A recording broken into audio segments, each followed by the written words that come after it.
Take a look here at the golden age and the growing pains, that is the 1900s to the 1940s.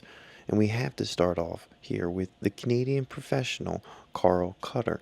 In 1909, he won the Canadian Open at Rosedale Golf Club in Toronto. This was the first time a Canadian won a national championship. It was a big deal as Canada became a global destination for golfers around the world, but they just weren't winning the Canadian Open. Now let's fast forward to 1911 when the Canadian Professional Golf Association is established to recognize the country's professionals.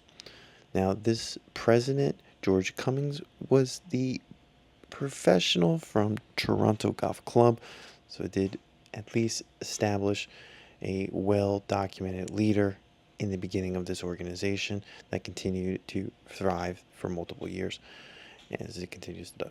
Now, in 1912, we saw the first Canadian PGA Championship, which was held.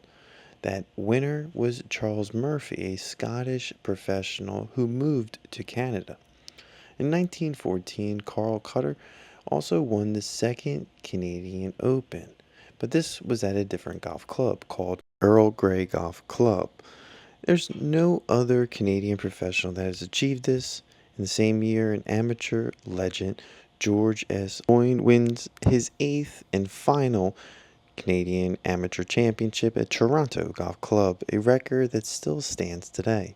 Now, from the 1920s to the 1940s, this was the era where American legends dominated the Canadian Open. Walter Hagen won in 1931, and we also saw some other noticeable professionals take the titles in the 1930s and 40s.